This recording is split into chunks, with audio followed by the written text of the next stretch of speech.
It's Friday evening, which means it must be time for some English guy to get an old Japanese car brochure and slap it on his spare bedroom floor and talk about it.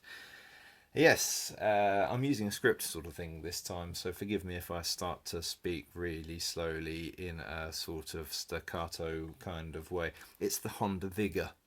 What do we know about these? Well, the Vigor was the name that Honda gave to its kind of premium sort of offering. It was actually based on an Accord, and it sort of paved the way for the first of the kind of luxury-ish Hondas. Like the Legend obviously came in, what, 85, 86? And as you can see, yeah, it was basically an Accord. But stuffed with loads of fancy gubbins and toys and trinkets and gadgets and all that good stuff. You could have it as a four-door saloon sedan with steel wheels. I love steel wheels.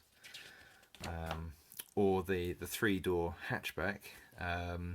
Interestingly, Vigor, you can tell you're looking at a Vigor by the license plate being down there rather than up there. It's one of the modifications that Honda made to justify this new exciting Vigor name.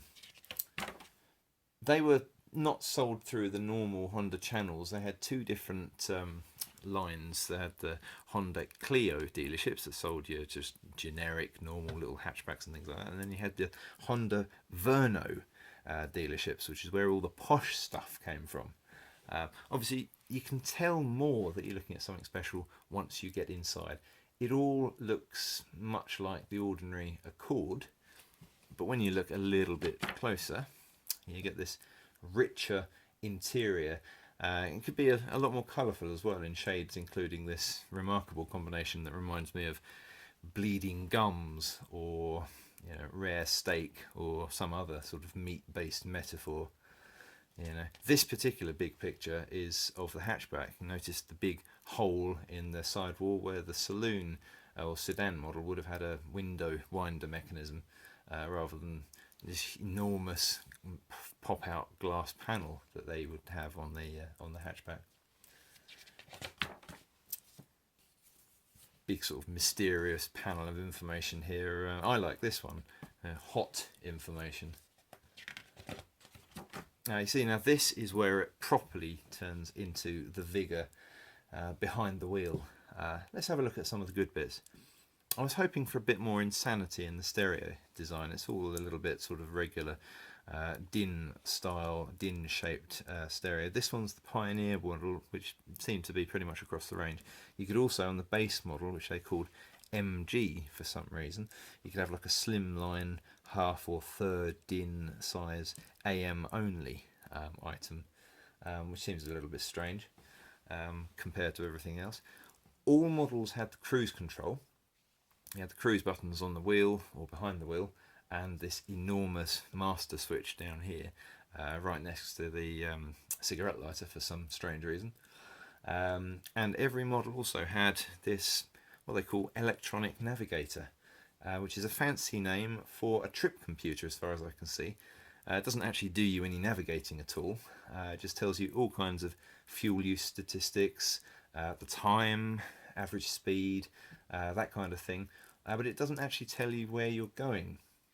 But this does. At the top of the range model, the MET, gave you this kind of electronic compass with a green LED that lit up in the direction of travel. It's right here in the middle of the display where the door open warning is. I think it looks fantastic. I don't know what this is. This is, I think it looks like one of those illuminated marker things that you have on the corners of the car to help you when parking, pre-parking sensors, but I've not actually seen any in any of the photos. I don't actually know where on the car it is, so perhaps somebody out there, some somebody vigorous out there can tell me what it is and where it goes. What there also was, you could have this ride height control, which I presume is some kind of an extension of the self-leveling suspension setup. I don't really know how it works, and I don't understand why anybody would have wanted it on an old Honda Accord. Sorry, on a Honda Vigor. Bit odd. Under here, ah yes. Well, got a bit of information about the total aerodynamics of the car, because 0.37 is obviously totally aerodynamic. What else have we got? Well, there's nothing much new here. There's nothing new about CVCCC2. That'll be pretty much familiar for anyone who's had a US spec Honda Civic, for example. And there's nothing much new about Honda Matic, which is the famous sort of relatively low-tech Honda automatic gearbox with the sort of manual star thing. I recognise this is also, you could get this on the Triumph Acclaim, except they called it the Trio-matic, so as not to give the whole Honda game away. Not that anybody was actually really kidded that there was anything unique about the Triumph. 97 horsepower strikes me as being not too bad in a 1.8 in 1985. Yeah, not bad work, Honda. Well done. What else have we got here? Well, I tell you what, I like the idea of this tyre rotation reminder. I wonder if maybe there's a warning buzzer that tells you that the car needs a wash or something. That would be good. The rest of it's your generic, sort of quite nice to have in the 80s gadgetry. You've got your electric smoke glass sunroof, those wing mounted actual genuine wing mirrors, fender mirrors, I don't know, wing mirrors, that sounds better, are electrically operated. The antenna right at the top there, that's electrically operated.